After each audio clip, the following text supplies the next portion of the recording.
Mainly काफ़ी issues आते हैं कि जैसे हम खाना खाते हैं, हमें खाना पचता नहीं है, हमारे यहाँ पे हैवीपन फील होना शुरू हो जाता है, कंजेशन होने शुरू हो जाती है। उस केस में हम क्या करते हैं, उस केस में हमें क्या एडवाइस की जाती है, फैटी लिवर की प्रॉब्लम आ गई। मोस्टली क्या होता है कि फैटी लिवर की प्रॉब्लम आ गई और उस केस में हम मेडिसिन लेते हैं। मेडिसिन लेने के बाद हमें कुछ रिकमेंडेशन किया जाता है, फिर यहाँ पे आपका नेचुरोपैथी से ट्रीटमेंट किया जाता है। जब भी हम खाना खाते हैं, हैवीपन जब भारीपन आता है, तो उसके लिए कुछ टिप्स बता रही हूँ कि हमने उस फैटी लिवर से कैसे छुटकारा पाना है। हर एक थर्ड पर्सन को फैटी लिवर है।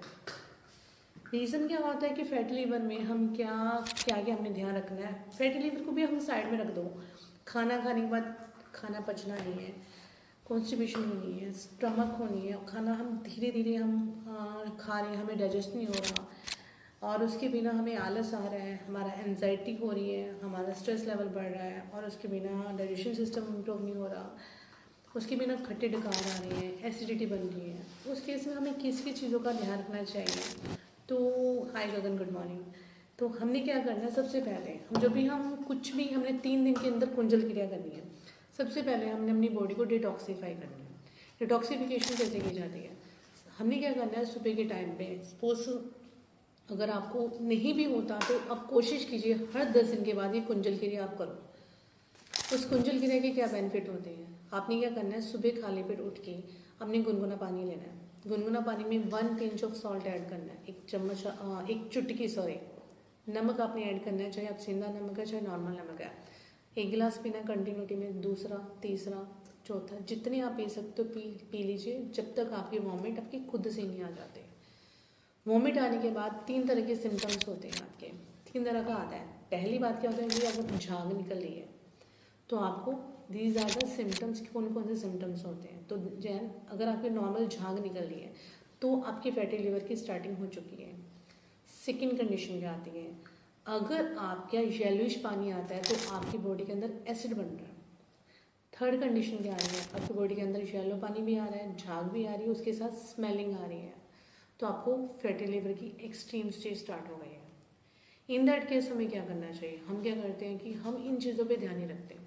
मोस्टली हमें अपनी बॉडी को डिटॉक्सीफाई करना होता है। अपनी बॉडी की जैसे हम क्या करते हैं कि वैक्यूम क्लीनर तो ले आते हैं यार पूरे घर की डस्टिंग या पूरे घर के पेस्टिसाइड या कुछ करने के लिए, पर हम अपनी बॉडी को कभी भी डिटॉक्सीफाई करते हैं, हमने बॉडी को कभी प्योरीफाई करते नहीं करते, जुड़ते नहीं समझे।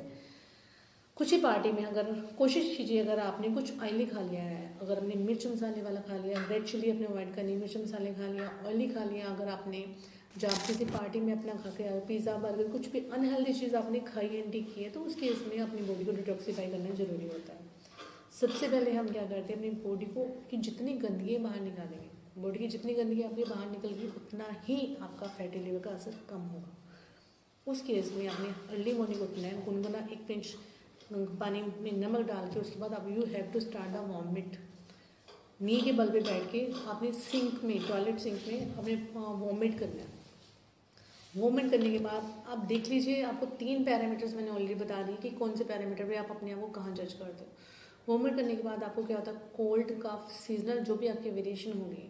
काफ़ी मेरे क्लाइंट्स कह रहे कि मेरे 2-3 क्लाइंट्स ऐसे थे जिनको प्रॉब्लम थी कि मैडम हमें बहुत ज़्यादा कफ आ रही थी, मैम खांसी बहुत ज़्यादा हो रही थी, एक्सट्रीम लेवल पे खांसी हो रही थी, मैडम होम्योपैथिक मेडिसिन भी खा रही थी, एलोपैथिक भी खा रही थी, सिरप भी ले रही थी एंड जो भी है नेचुरल रेमेडी वो भी ले रही थी, पर जो उनको कुंजल क्रिया करवाएगी उनका काफ़ी सारा कफ बाहर निकल के आया थ्रू वॉमिट।